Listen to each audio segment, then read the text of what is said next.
So I'd like to welcome everyone today. My name is Verona Ibrahim, and I am the Wellness Ambassador with EWS Network.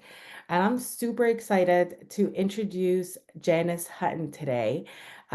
Janice will be taking us through the Embracing Healthy Habits with Ease webinar, which I think we can all really take something from. We probably all have New Year's resolutions or goals, and this is around the time we start struggling with them. So I'm really excited to hear what advice she can give us. Now, a little bit about Janice. Janice is a seasoned expert in health, fitness, and coaching with a degree in physical education, coaching, and education. She's a formerly nationally ranked swimmer and has coached a lot of elite athletes and developed internationally recognized sport performance programs. So, super experienced. She was also the first certification director at CanFit Pro, and she's created over 11 foundational fitness certifications, including the fitness instructor specialist and personal training specialist, which many trainers do take in order to be personal trainers. She also co-founded the Active Recovery Management System, focused on resilience and high-performing professionals. So lots of experience there, and I'm really excited, to hear everything she has to say. Now, I do encourage you all. There is a Q&A section at the bottom. So as we go through this webinar, if you do have any questions, please type them into the question area, and we will take some time at the end to answer all of them. Just as a reminder, this webinar is recorded, so if you can't attend the whole thing or you have a friend or family member that you want to refer this webinar to, we will record it and post it after. So without any further ado, Janice, welcome and ready to hear you talk. Awesome. Thank you. Hi, everyone. Thank you so much for joining me today. I'm super excited to talk to you about healthy habits, and potentially because it's the end of January, maybe this is a great opportunity for you to do a little reflection and see how we're doing and where we might want to change direction. So I'm going to actually share my screen with you and run through my PowerPoint presentation. I am going to encourage you to take notes if you want. And also there's some action strategies in here. So I want to be able to keep it interactive. And again, if you have any questions, then feel free to put them in the chat. And we'll be able to answer them at the end. And or if you have any comments along the way, again, taking notes for yourself or actually putting them in the comments and in the chat. So our whole point today is to talk about healthy habits and making it a little easier and not being so hard on ourselves. So we recognize, there we go, that our outcomes for today is to help you to discover ways to successfully embrace healthy habits. Our goal is to help us to thrive. So that's going to be a little theme for today. How can I thrive in 2025? What tips can you learn about your habits? And what strategies could you use to embrace those healthy habits with a little bit more ease? And then finally, it's most useful if you create an action plan. What's going to help you apply what you learned today to make a difference tomorrow? And so I'm going to constantly kind of ask you to reflect and have a look at what might I do about using the information, because learning is great, but application is really where change comes from. So what is your health plan? And it's important for us to recognize, we always used to talk about physical health as the only thing that was important, but now we totally recognize that we want to know about mental health and physical health and also our emotional health. And it's health that is our real wealth, not pieces of gold and silver. What a great quote by Gandhi, for us to recognize how important it is to be healthy and why it should be something that we strive to do on the daily. So Verona mentioned that some of us, maybe all of us, had some New Year resolutions. new year, new you, and there's so much media around, I need to change, I'm not good enough, and I should set some goals and strive towards resolving to be better this year. And sadly, resolutions have only about a 10% success rate. And we really only focus on them once a year. And most of us have already sadly lost our motivation. The research actually shows us that most people don't even make it past January 17th when it comes to resolutions. And this philosophy of it takes 21 days to form a habit, we know is probably a little bit misleading. So how about we reframe our perspective and do the new year better me? So what do I need to thrive in 2025?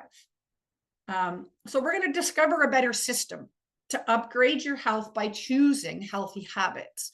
And I hope you'll be like me and commit to this year, I'm making my health a priority, because health really is so, so important.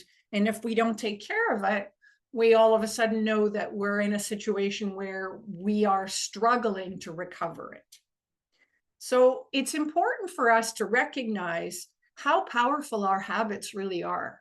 First, we make our habits. So in other words, we're making choices, and then our habits make us. So a great quote by John Dryden for helping us to understand how powerful our daily habits are in fulfilling our goals and dreams and desires to be healthy.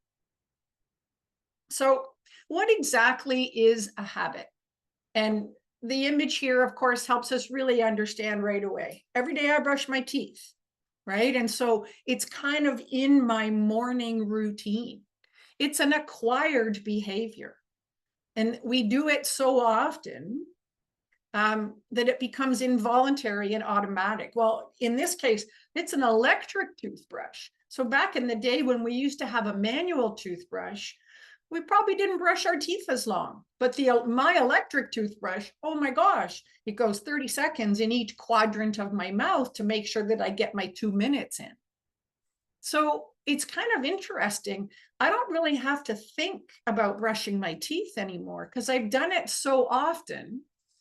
It all of a sudden is just a habit. And sometimes those habits they're happening without us really even thinking about it. So I guess I would ask you to kind of reflect and say, when I'm brushing my teeth, could I be doing something else? Or am I doing something else? Like, am I listening to a podcast? Am I running through my agenda? Am I trying to brush my teeth and check my email? What else is happening while you're running that habit that's basically, quote unquote, automatic? So maybe think about all the habits you used this morning before you went to work. Did you get up? Did you have an alarm to get up? Did you have breakfast? Did you, in fact, brush your teeth? You had a shower. You potentially sent a text to a friend or a family member, or you checked your socials. Those are all parts of your morning routine. And again, your morning routine might be so routine that you're not really even thinking about it anymore. Sadly, sometimes, I don't know about you, but you're driving somewhere and all of a sudden you get there and you go, oh, I wasn't really paying attention. I turned right automatically because I thought I was going to work, and it's a Saturday and I should be going to the grocery store. So remember, sometimes they're so automatic, we're not really even paying attention. So why are they so powerful? This image is such a great analogy for us to understand this concept of the iceberg, right? The iceberg, the concept is 90% of the iceberg is actually under the water. So 90% of what we do, think, and feel is fueled by our subconscious mind. And 10% really is our conscious mind, where we're thinking and we're using our memory and we're making decisions. So we're operating the majority of our day with the bottom of the iceberg. And if you look at what's down there, what's operating, quote unquote, in the background, our beliefs, our emotions, our habits, our values, our reactions to stay safe, our long-term memory, our intuition, those programs are all running in the background as we're trying to be logical and do critical thinking. So we're really only spending 10% of our brain power in conscious thought. The rest of it is kind of running in the background, almost like your emails are collecting in the background before you actually open them up. So our habits actually stack up as we run our daily routines. If you start to think about, you do things in order, and there's a reason for them to be in that order, because either they made sense to you or that's your level of comfort. So we aren't always aware of our habits. That's the most important thing for us to understand when we look at this diagram, and we understand 90% of what we're doing in a day is running in the background and not actually that we're aware of. So if we want to change our habits, we know that we have to bring them into the 10%, that we have to bring them into our conscious mind. But we need to be aware that we have a limited amount of mental energy, which can, in some cases, lead to decision fatigue. And I bet if I asked everybody in the group, we could all recognize that probably by 2 o'clock or 3 o'clock in the afternoon, our brains are exhausted from doing too many things and trying to make too many decisions. So psychologists have told us that we have a limited amount, also known as what I'll call mental energy. Cognitive ability is the technical term. So if we make too many decisions, we get decision fatigue. And so I want to try to remember, right? Our habits are running in the background, and our habits are kind of running our daily activity. And we don't have to put a lot of conscious energy or mental energy into them. But if we have too many decisions to make, we maybe have too many meetings to go to, or we have too many things going on in a combination of our personal life and our professional life, we end up with mental fatigue. And maybe you can also relate to, at the end of the day, you have no focus, no clarity. Maybe you go shopping on the way home because you're looking for some excitement and there's impulse buying. Or you're at the grocery store and you're there for a salad and you end up grabbing something maybe not a great choice. You sometimes have less willpower. Oh, what am I going to make for dinner? When you get home and you open the fridge and go, I don't know what's in here. And that's where I just have no mental energy left to make a good choice. I kind of skip my exercise routine. Oh, it's cold. I don't feel like going out. I'm already halfway home. Why would I go to the gym? Oh, so then the movement gets dropped as well. And potentially you underachieve because you're just in this comfort zone and you're just kind of running on the days. So think about that idea of mental energy and how it affects your ability to make good decisions. So if we want to make habits easy to stick to, we have to remember we only have a limited amount of decision energy. And life is busy. The days disappear. It's like, oh my gosh, it's already January 30th. What? How did that happen? Right? We've got so many things going on: career, finances, money, family, friends. I'm planning a vacation. Oh, it's just chaos. There's stress. And oh, I'm so distracted. So it feels like Vegas in my head. And I know that, maybe you can relate to this image of just, it's a whirlwind.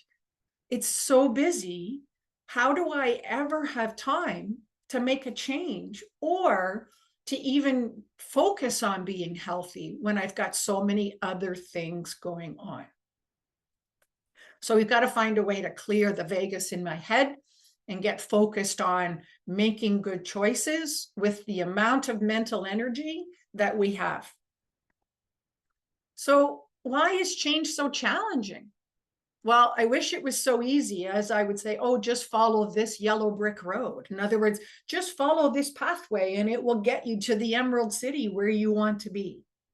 It's a little more complicated than that. And as Robin Sharma says, it's hard at first.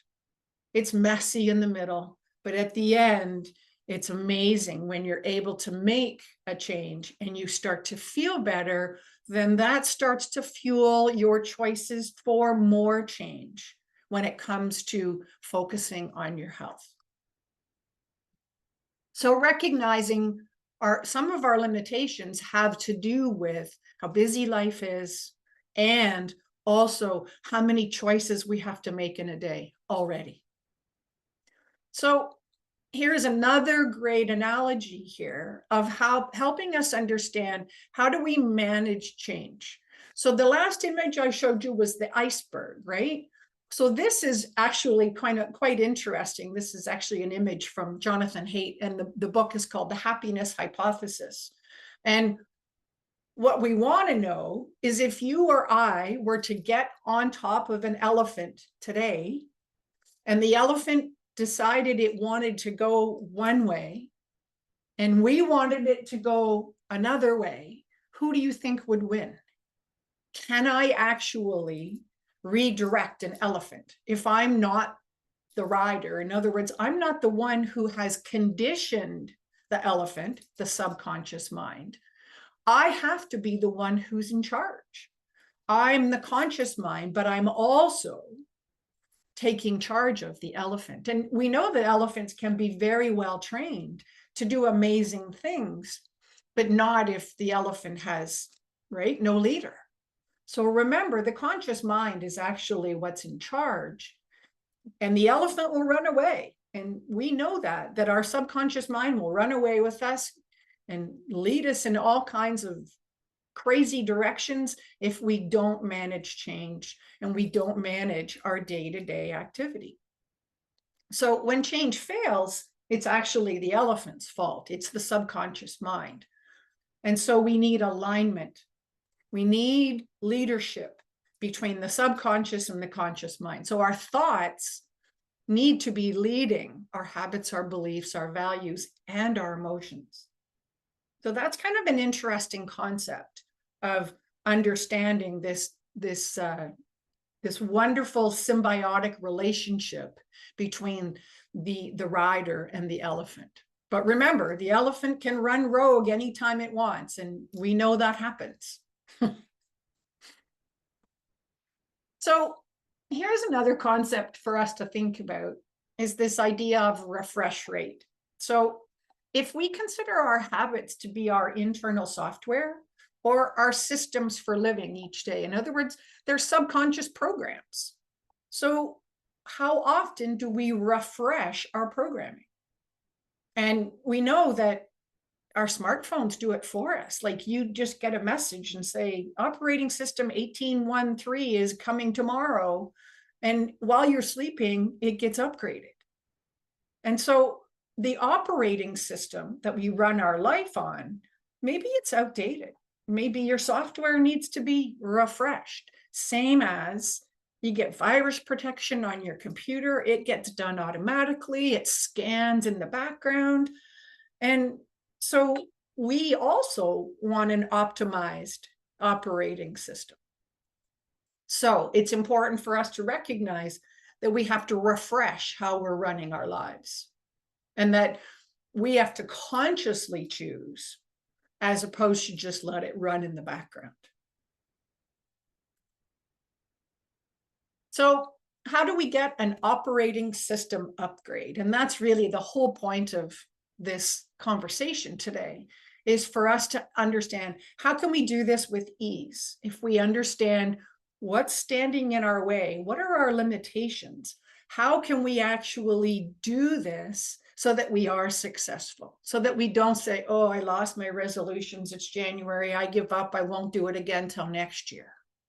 We really need to pay attention to it on a more regular basis. And if we've got a system, then possibly it'll make it easier for us to continuously do our system upgrade. So one of my favorite authors, one of my favorite resources is a book called Atomic Habits by James Clear. Tiny Changes, Remarkable Results. His book, it's a great read for you if you haven't read it. If you have read it, go back and read it again. I kept it in my library for a reason. It helps us understand that all big things come from small beginnings, and the seed of every habit is a single tiny decision. If we overwhelm ourselves with too many changes, we end up in that mental fatigue again. It's like, oh, I'm supposed to eat right. I'm supposed to drink more water. I'm supposed to do this. I'm supposed to do that. And I'm overwhelmed with too many things that I'm supposed to be changing at once. So we want to be able to do a small upgrade. So we want to update our operating system more regularly than every January 1st. So the process I'm going to have us go through today, 4 steps, and this is my concepts, kind of built around James Clear's strategies, but we need to reflect and then refresh because we want to update that operating system, reinforce it so that we get a reset. And then we're going to repeat that process. And we're going to do it as often as we choose, but maybe my recommendation is we do this monthly. And we could see that, oh, I've got one habit change already nailed. What would my next one be? Because my goal is, how can I thrive in 2025? Okay. So maybe it's a good point for us to stop to begin with and say, what do I need to thrive in 2025? And the law of reflection tells us that we can stop learning and allow growth to catch up with us.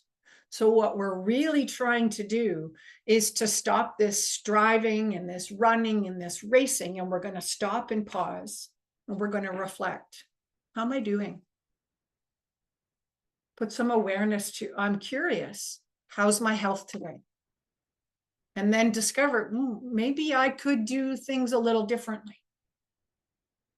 I have to pause the doing and the thinking, and I actually have to sit in silence with myself and reflect. What behaviors are working for me right now? Am I regularly active? Am I eating well? Am I getting enough sleep? And even if we just looked at those 3 concepts, we could upgrade our health. So what could I do? That's my first question for you. So what is my priority right now? So there's a list of some healthy behaviors. And these are the basics. And if I worked on these basics, remember I said one of them, we're going to choose one behavior because small changes are what's manageable for us. If my biggest goal would be, I want to eat more nutritious real food, or I want to move more on the daily basis. Hydration maybe is a challenge for me, or I'm really not getting enough good sleep. So notice that statement: enough, which is quantity; good, which is quality. So I'm not sleeping well enough or long enough. And maybe I need more calm and peace and balance. And maybe I just need to just slow down a little bit. Maybe that's important for me, and that will help me be healthy. Maybe I need to focus a little more on my mental health and discover how I might have a more positive mindset or maintain that. Remember, we know that our subconscious mind is running. Maybe I want more time in nature. Well, maybe not in January, but potentially I need to get outside more because I know that that helps me be healthy. Maybe I want more connection with friends and family. Maybe I'm feeling a little bit like I haven't been connected enough, and knowing that social connection is a really big part of emotional health. Maybe I'm really tired and I want less tech, and I want to actually find strategies to tech down more often. So before we move on, I want you to think about What's one behavior that you would upgrade first? Which one of those on that list of the basics is your first area of focus? Because we don't want to change them all, but we know that health comes from these foundational basic habits and behaviors. But we're going to start and upgrade them one at a time. And recognizing this, even one concept of eating nutritious food requires a lot of habits, like maybe a meal plan, maybe going for groceries more often. Those are all habits that lead to eat more nutritious real food. So those are big behaviors that have little habits built around them. So I'm hoping that you're starting to go, okay, I came to this webinar. I know that I want to upgrade my health. What would I focus on first? All I want you to do is write that one down. Which behavior is most important to me right now that will give me a good upgrade? So if we choose one, then we know we can take the small steps that we need to make a big change. And it's important for us to understand why upgrading that behavior will help us thrive. And I'm not here to tell you all the science around all of these healthy behaviors, although we probably all know what eating well means, what getting enough movement means, what actually getting good quality sleep, actually how that happens. If you don't have a good understanding of how to get that done, we're going to focus on where you might find that information. But to begin with, we want to find out what's going to fuel my desire, what's going to get me motivated to change. And it's a great perspective, James Clear, with a big enough why, you can overcome any how. And so it's important for us to understand, what's my source of motivation? Why do I care about my health? Why is health important to me? And hopefully you're not sick, and so that's what's motivating you. We want to be able to maintain our health because it's really important. And remember, it's the most important part of our wealth. So will upgrading one behavior improve your health? And would it actually make upgrading other behaviors later a little easier if I start on the healthy path? Interesting. Just some questions to think about. So this is an interesting concept. And as Verona was mentioning, I've worked in the fitness industry, in the health industry, wellness. I've worked at the college level, university level with athletes, high performance.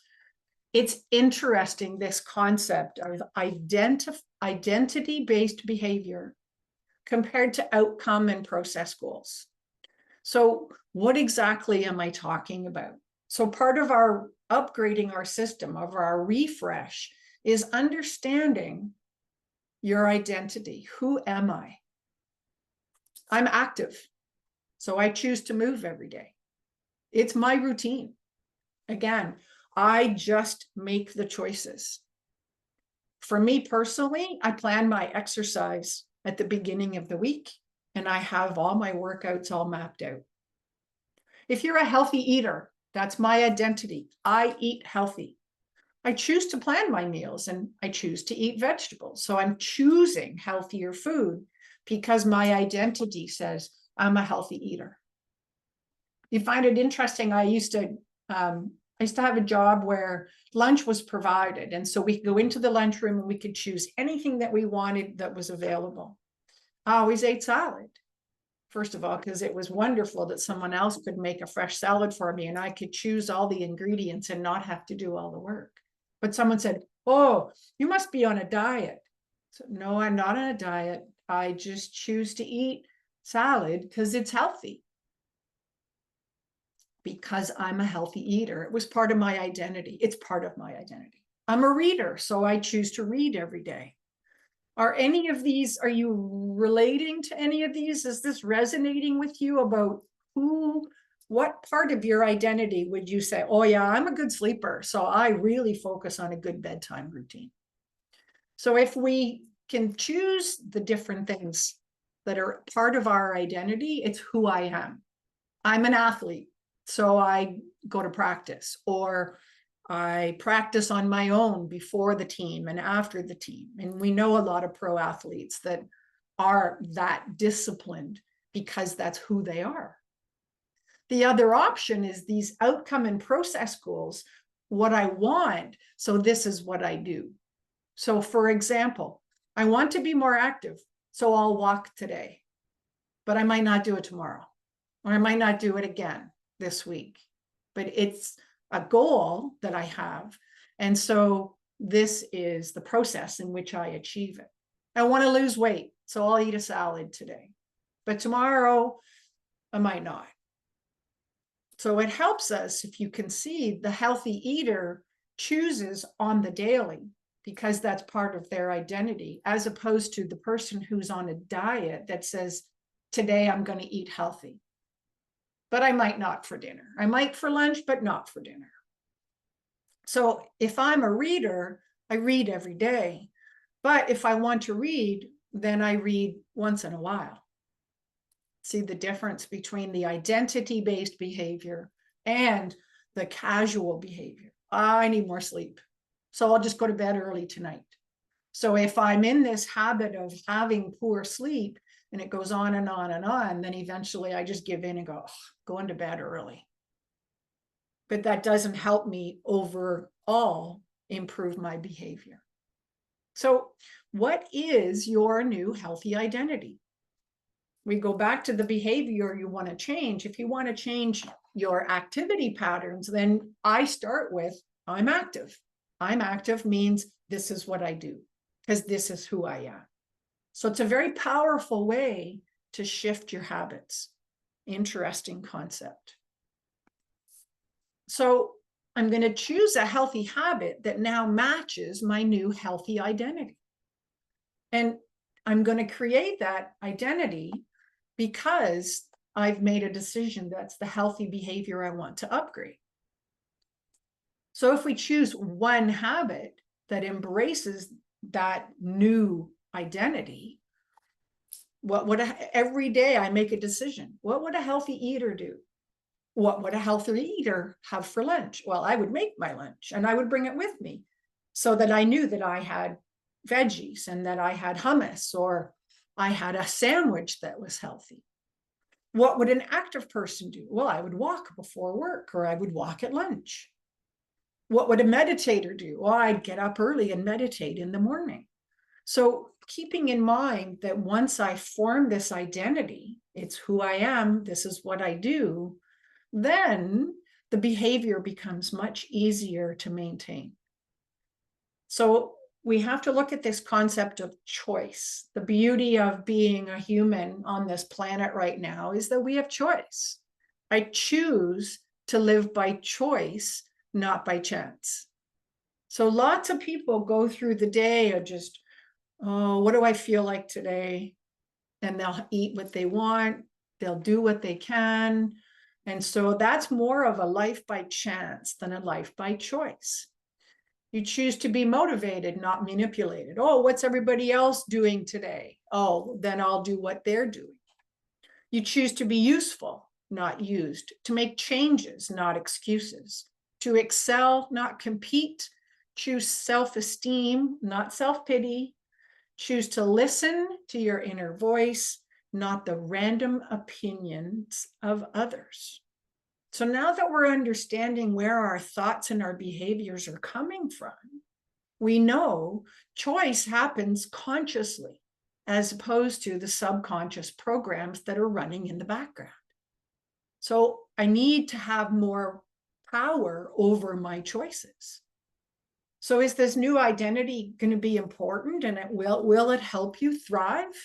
My healthy identity, which says I'm an active person, or my healthy identity that says I focus on good sleep. So what healthy habit might you start now? We're kind of progressing through the new system, right? We've chosen a behavior that's important. We know that there's a habit that's going to go with it. If you've chosen your behavior, then now we can start to really identify, how might I get this done now that I'm making my own choices? I'm more empowered. For sure, I'm more empowered. So how do we take this refresh, right? We're upgrading our operating system. How do we actually make this happen?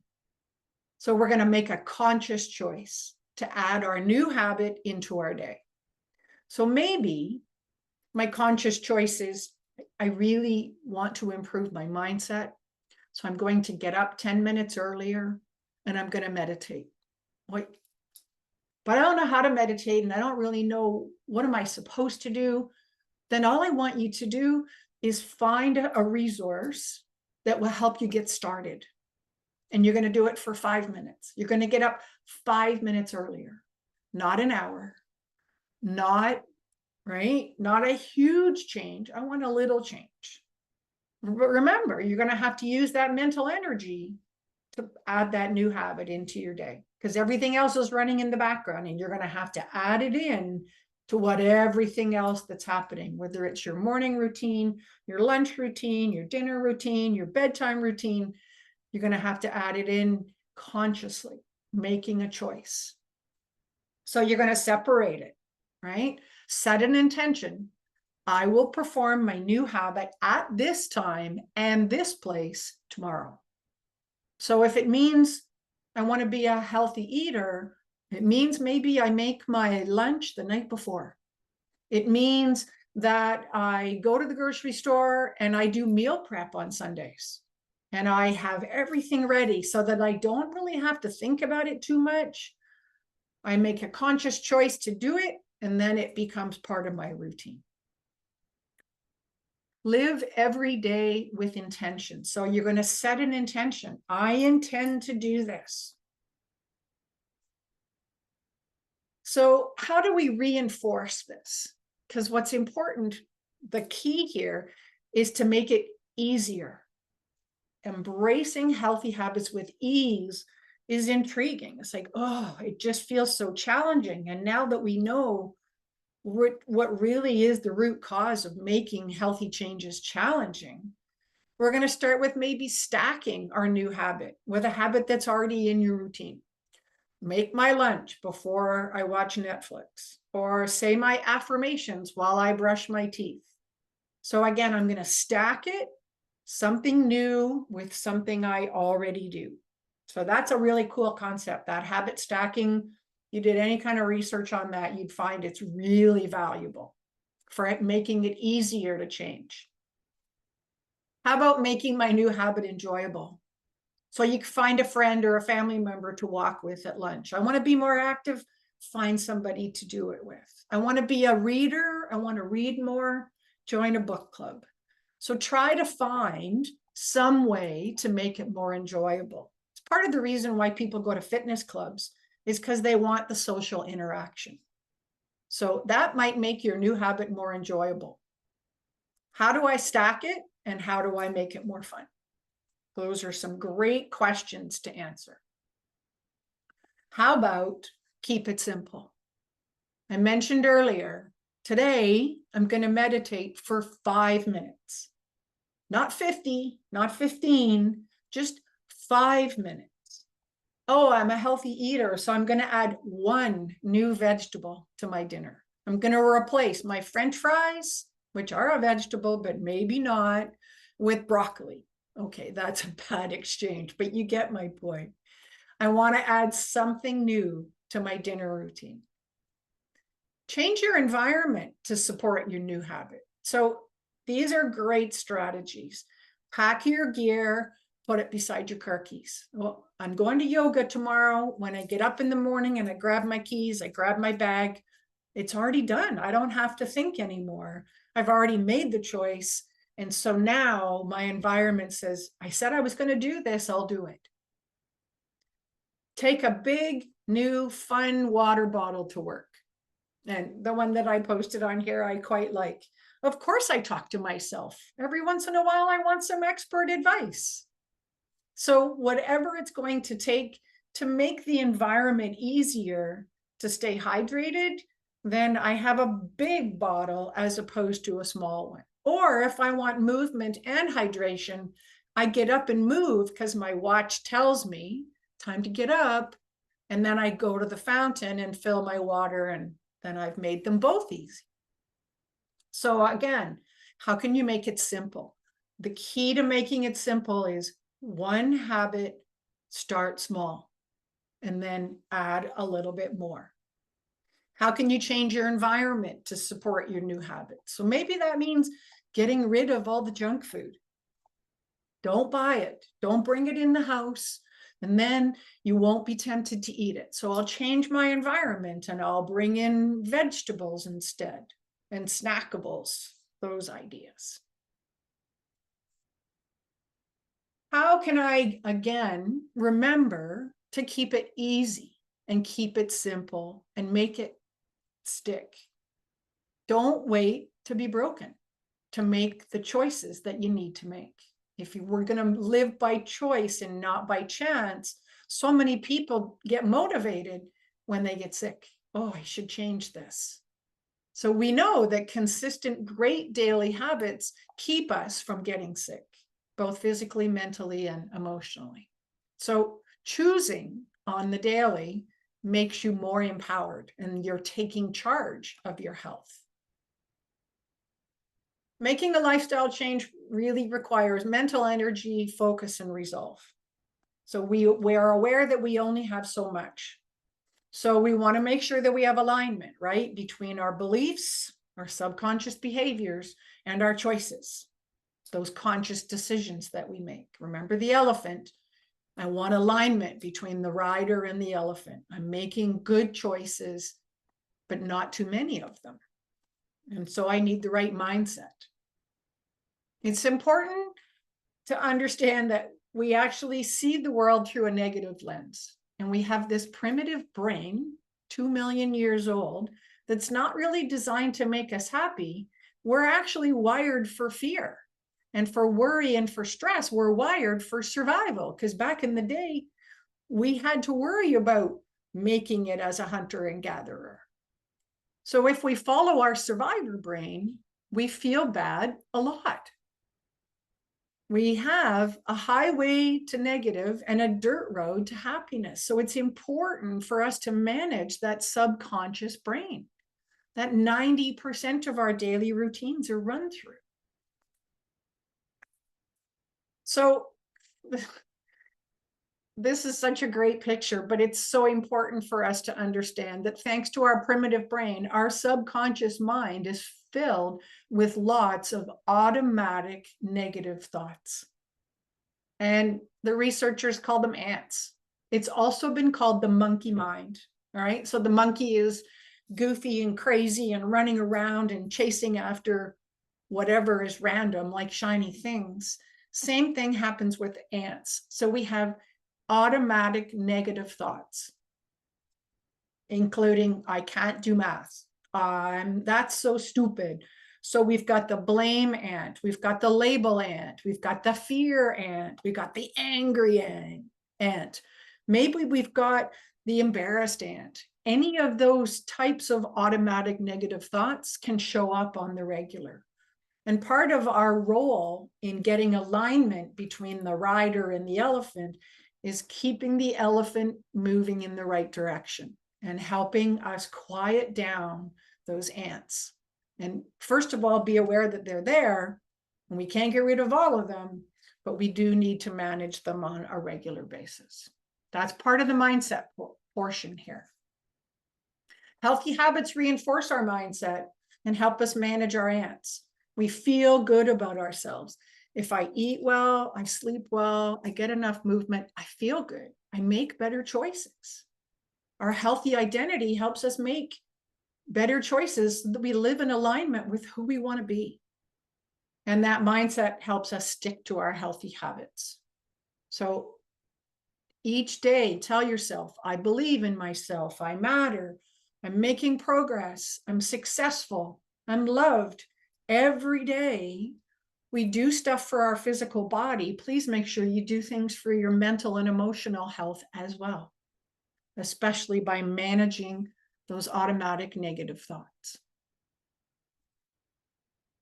So if we want to create habits that stick, then we need to do a more regular review. Remember that system upgrade. So check on your success and your setbacks, use rewards to keep you satisfied and motivated, and maybe even use tech to track your progress. I have a Fitbit. I track my steps. Movement's important to me, but I don't freak out if I don't get them. I just know that the next day I'll be more aware. So having strategies for when things don't go your way, which can always happen, or it cause me to lose momentum, allow me to start again. And understanding what's next and how do I move ahead. Conditioned brains keep us stuck in old predictable patterns.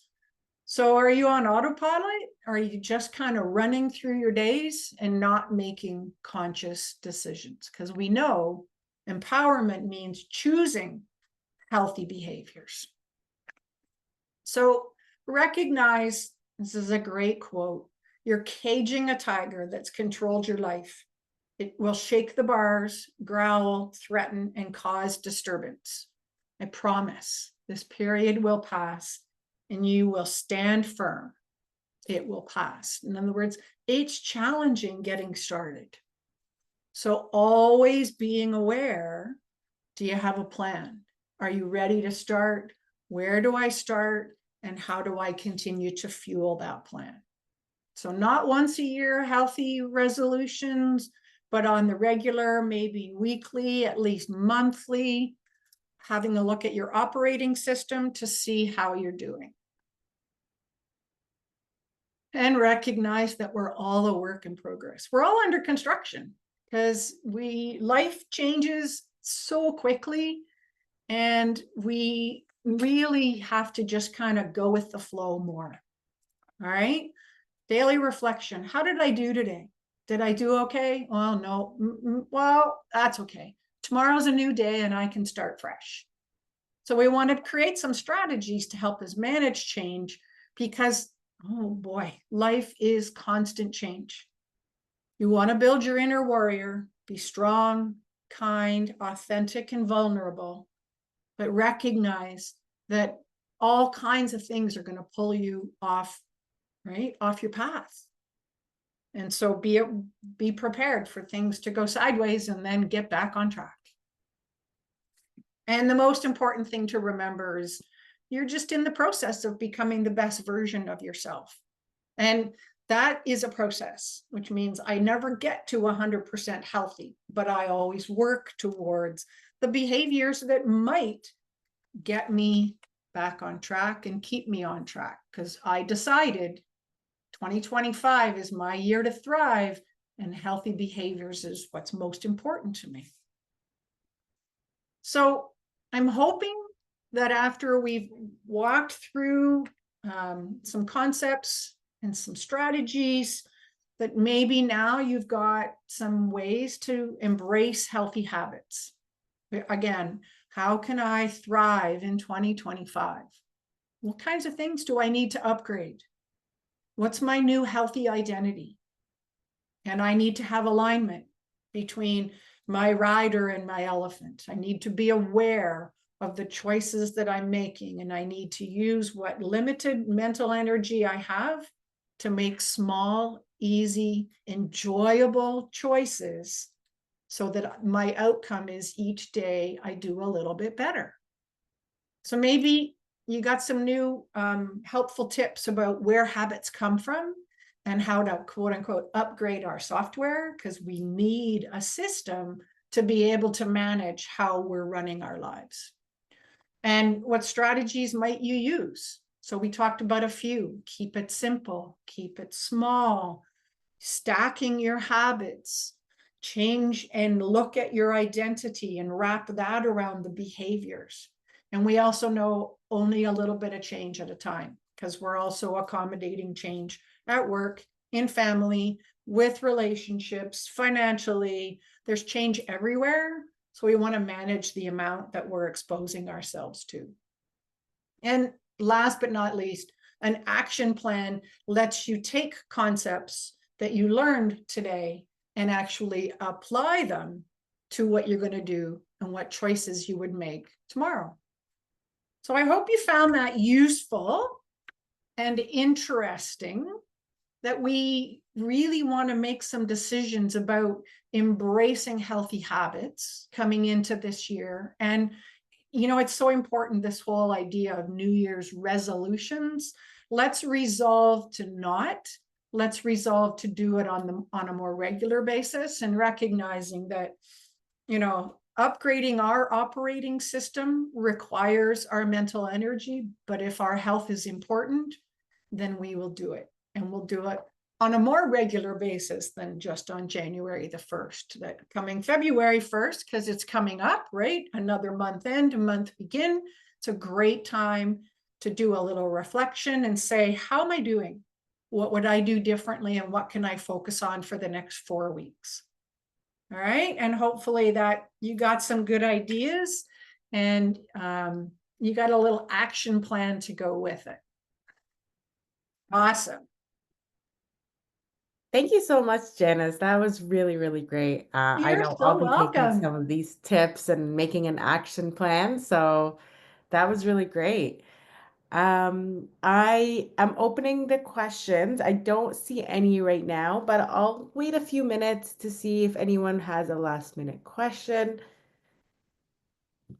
I'd love to know if anybody wants to even put in the chat your big takeaways, something that was a Yeah. big aha moment for me today. What did I learn that I'm going to tell somebody else about? Because if you learn something new today, then the best way to retain that is to actually tell someone else. I know the chat is disabled because this is a webinar, but if you Oh, just want to write it in the Q&As, your takeaway, and we can read it from there as well. yeah, that would be awesome. A lot of people are saying that that was great, and they're thanking you. One answer was identity-based behavior is great. Yeah. And it's kind of interesting when you start to look at, what is my identity? What kinds of things do I do that I really care about? And how does that actually drive the choices that I make? And how that can really help make change easy when you change your identity wrapped around, I'm a non-smoker. That's a right. Oh, I don't need to go out for a smoke. I'm a non-smoker. Or potentially, no, I'm an early riser, so I go to bed early. All those kinds of things are actually part of your identity. We had someone say a great reminder to be mindful and start with step one. Also use I am instead of I want. There you go. That's really powerful. Thanks for that one. Yeah. Um, One person said, I like that I can look at one habit, start small and keep it simple. With a big enough why, you can overcome any how. So that was a quote that was really appreciated. Yeah, that's a James Clear quote, and that is a really powerful one. Getting past the tiger and realizing the difference between identity and outcomes. Ah, getting past the tiger. That's good. Decision fatigue and mental fatigue concept is interesting. Yeah, isn't it? I'm sure that we'll go through today kind of going, oh, it's like, especially if you don't eat well and hydrate well, you get mentally exhausted by middle of the day. And I'm not sure that scrolling helps with our exhaustion, No. but a walk outside and some fresh air might clear our heads a little bit. All right. Awesome. Well, thank you so much, everyone, for participating, and for all your input. And I also really want to thank Janice for taking the time and sharing her knowledge with us. She's super knowledgeable, super experienced, and we were really excited to have her do this webinar. So thank you, Janice. Thank you, Like I everybody, for mentioned, coming. this is going to be recorded, so feel free to, refer it to your friends and family. It is located on the hub under the Wellness Connection series. So that will be posted in the next few days. And our next Wellness Connection series webinar is in March, and that is about heart health. So looking forward to that as well. So thank you again, Janice, Thanks, and thank you everyone. everyone for attending. Okay, have a great day.